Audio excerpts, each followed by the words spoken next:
Hello, and welcome to another episode of Effing the Ineffable. I am Lonnie Milbus. It's been a while. I've not been inspired to record one of these for some time, as I don't want to repeat subject matter. But we have a new inspiration, new concept, new theory, new lesson for today. And I've titled this episode, Ego in the Age of Anonymity. So I hope you enjoy. And the basic premise is that adults treat children, especially children ages 10 to 12, differently than they would another adult. The antagonism with which a 10 to 12-year-old treats his or her peers, playground bullying and disparaging behavior and just basic, ego jousting, essentially. The children do not tend to behave that way toward adults because primarily they don't see the adults as an ego battle that they can win. Nothing good comes from that. So that's going to be what we keep in mind as the basic premise here. So we're looking at the development of the ego as it pertains to children of those ages. That's the time when they're trying to find boundaries, trying to establish, this is a 10 to 12 year range, they are trying to establish their place in the world in terms of greater, lesser. The basic fight or flight of the ego is searching that out. And they're trying to find that identity upon which they're going to form the foundation of the rest of their lives. So, for example, kids on a playground, and I have access to children of this age. I've been a teacher and a parent. And a parent and a teacher that tries to respect the children in a way that gains their trust so that they share their lives with me so that I can help them the best way that I possibly can. And so I've learned a lot of these insights through that method. So these kids, on the playground, one kid will say, this is my favorite team. The Denver Nuggets are my favorite basketball team. And another one will be very quick to say, oh, they suck.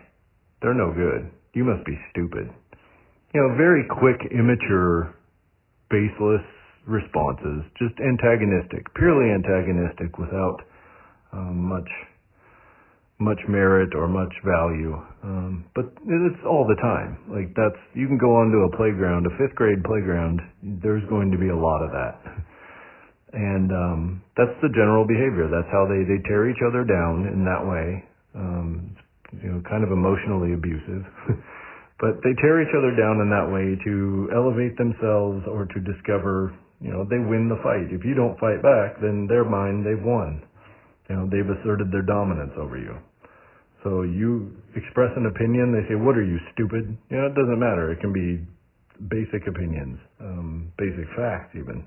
Gravity exists. No, it doesn't. They're like rams. They're rams that when they're competing over mating areas, they'll butt their heads together until they become so concussed that one of them can no longer continue. That's kind of what these, 5th to 6th, even early 7th graders, it's kind of how they behave with each other. There's not a whole lot of love and kindness and support going on among these peers. Now, they don't behave this way toward adults in general. They may have these feelings and they may talk when the adult's not there about the adult in such a manner, but they generally don't behave this way. They're not antagonistic like this to adults, and it's probably learned that they're not going to win those battles, so they don't do it. Now, the adults behave differently toward these children. These children don't behave this way toward the adults. If the adult hears them doing it, they're going to, they'll be gentle. Generally, most adults wouldn't be super antagonistic back at them. It would, try to instruct them and say, hey, it's not a way to talk to somebody, or, that's rude, or that's immature, or however they approach it. I don't want to say that all adults are the same. It's definitely not true. But in general, adults will behave differently toward these kids. If they get in an argument with one of these kids, the argument is going to be of a different emotional height than an argument among two adults. They're basically being gentle with these kids because they understand their emotional immaturities. They understand that these are kids who need taught, not kids that are just wrong or evil or anything of that nature. So the kids are more respectful, the adults are more gentle, they don't engage in these kind of ego battles with these kids, and these worlds are separated. Now, adults that grew up in my time, and most recent times, so most adults that are alive today, grew up in a world where if you're conversing with someone, you're interacting with someone, you know who it is. You generally know their age, their station in life, their, I guess it doesn't matter, but, their basic details. I was going to say gender, but that just shouldn't treat them differently, even though there's a history of that. But yeah, generally we've known throughout our lives who we're engaging with at any given time. Whether it's a phone call, you hear their voice. It's in person, you obviously see them. By letter, it's obviously addressed, has a return addressee. You know the person, you know why they're writing you and whatnot. Now, the interesting thing here, and part of what's gone wrong with the world, in case you haven't noticed, we've had an increasing amount of antagonism and conflict and immaturity in basic communications. The world is in a state of conflict unlike any throughout history in certain ways on a day-to-day basis. And part of that is attributed to anonymity. Now, if you are going to set up a social media account and you go and you enter your name, your basic information, your email address, then you enter your age, it will ask you your birth date. You enter your birth date, and if that reflects that you're 10 years old, it will say, we're sorry, but you are not allowed to use this site. You're under the required age. However, after reading that, if you go and enter a date that makes you older, it accepts you and sets up your account. This is where the insight of knowing children, knowing enough children, and being closely involved with enough children lets me know that almost every kid I know does this. They all present as older, so Facebook and definitely Twitter are filled with 10 to 12-year-old kids presenting as adults, because when they set up their account, it required them to be an adult or to be at least an older teen. So, they present, say a 10-year-old presents as a 47-year-old man. Now, when they engage with adults on this platform, the adult with whom they're engaging automatically assumes that the profile information of this person they're interacting with is correct. So if the 10-year-old sets up as a 47-year-old, the people they interact with think that they're interacting with a 47-year-old. So you're just an adult, you're having a moment, and you just had this thought that you'd like to articulate, and you very carefully construct it and post it on your Twitter, hoping that it inspires someone or inspires a conversation, a dialogue. and might be surprised to find that within a few minutes the first response is, "What are you, stupid?" What are you, stupid? STFU. And you're taken aback because somebody has just very quickly and seemingly without any thought given you an antagonistic response without any information, without any thought, or without any maturity whatsoever. Purely antagonistic, as if they hate you and they're trying to goad you into something. And your response is, this is a 47-year-old man behaving this way to me. There's something wrong with this. So you engage with them. And many times, many people get in these conflicts and their blood pressure is up and they're angry, and no matter what they say, there is a very flippant and immature response back to them, just basically attacking them as human beings, that they're not even worthy of saying words. Of course, just pure ego battle, rams again. It's like rams butting heads. And you engage in this because you're assuming this is an adult. But the truth is, if you look at it, and you know enough kids, and you've been on Twitter for any length of time, a great deal of these accounts are 5th and 6th grade kids antagonizing adults because in their lives, they're not allowed to do that. They either don't feel safe doing it, they've been taught not to do it, so they're just eternally beneath these adults in terms of the ego contest. Now, they're able to go on there and get you angry, completely break you down psychologically and emotionally, get it to where you are completely out of character, basically yelling at them even though it's just typing, but they can tell the emotional impact they're having on you. For a 10 to 12-year-old kid, this is very empowering. I am now controlling the emotions of these adults whom I don't even know. And I can do this all day. Almost every adult interaction I have, I can eventually break the person. That makes a child of that age feel valid and feel very powerful and feel that their ego is superior to others because they're able to do this to you.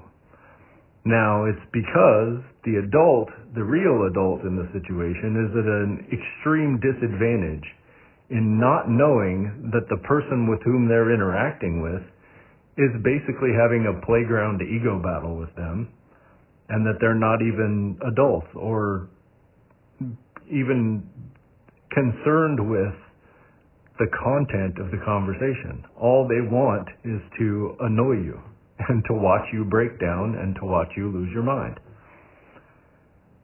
So it's the disadvantage that creates that, because if this were to happen face to face, it would be very different.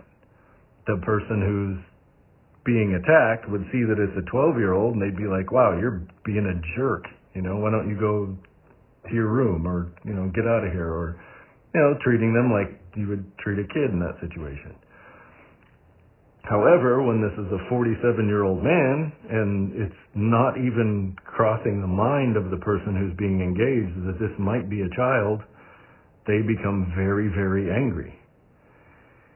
Now, some people, and a great, disturbingly high amount of people, do this day after day after day, encountering these kids, these immature people, and it starts to transform them. Because as we've talked about before, habits become who we are. So if you're arguing in this way and fighting in this way with people every day, which is easy to do in subjects that you really care about, like politics or certain things like that, which these kids are very much involved in because they know that it makes people emotional, that they do this day in and day out and make a habit of it, then the conflict itself becomes a habit. They're actually devolving their egos into this combative playground state. essentially becoming less mature. So it's transforming these people, and then they become antagonistic. It's like they're learning the behavior from the 10-year-old, and then they become antagonistic, and it starts to become a societal norm to treat people this way. And so you have large sections of the population now, if you haven't noticed, that are extremely immature and thoughtless in their conversation. The only point of them even being in the conversation is the conflict, and if there's not conflict, they're not getting their reinforcement. They're not getting what they came for. And so it's building this heightened sense of stress, this heightened sense of the world is completely lost, that society is mentally unstable and insane, and it's a self-fulfilling prophecy. It's perpetuating itself. So, I would suggest that if you're online and someone has a very quick and immature response to you, immediately assume that it's a child. If it's immature, if the response is immature, the source is likely to be immature. Whether it's someone who's devolved into this state of conflict and perpetual egotism, playground battles, or if it is actually a child, which is the case a lot of time. If you remember that and realize that, your interactions will be very different online. If they act like a child, treat them like a child. And, being mean to a child isn't usually the best way to get through to them. The whole point is that instead of devolving society into this conflict, all of these shootings, all of this just constant anger that so many people seem to be feeling and experiencing and becoming addicted to right now, respond with kindness. Respond as you would to a 9-year-old, a 10-year-old, through 12 years, whatever. Respond as if this person is the age that their response seems to be. The old phrase, if it looks like a duck and quacks like a duck, it's a duck. Treat it like a duck. If the response is playground, schoolyard, immature, antagonistic, respond exactly as you would if that was a child behaving that way to you. I think that's the solution. That's going through and having, we need to make sure that the people are the age that they say they are online. No, they'll get around it. It's a waste of time.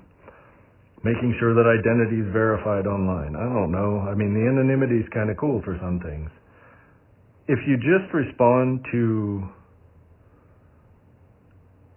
anger, bullying with kindness, in a way, and it's not placating it, it's not in a way that enables it, but, talk down to them like you would a child who's misbehaving, or offer them solutions, whatever your approach may be, but the emotional stress will be decreased almost completely because you realize this isn't a situation that is dire. This isn't a situation that's even real. So that, once you remember it, you're automatically going to be less emotionally invested. And then if you behave toward them with kindness and they realize they're not able to anger you and tear you down, it's going to give them the negative reinforcement that they're not getting what they want in doing that, and eventually they'll quit wasting their energy. So in a broader global scope, I don't know, if this helps anyone or not. It's just, I was inspired to talk about it, in case my son hears it or something else. But in a broader global scale, you can always find a way to use kindness to diffuse anger, antagonism, hatred, bullying, and all of the negative things we do to one another. And it's not through being passive and just letting them abuse you. There are ways to use that kindness to completely diffuse them. And it's usually by getting them thinking about their own behavior somehow. It's not something that's the same for everyone. Everyone's going to have their different approach to this, so I'm not going to give specific examples. But in general, respond to hatred and anger with love, and everything will be okay. I thank you for listening, and I hope you're all doing well. It's good to be back. Hopefully, you'll be hearing from me soon. Thank you again.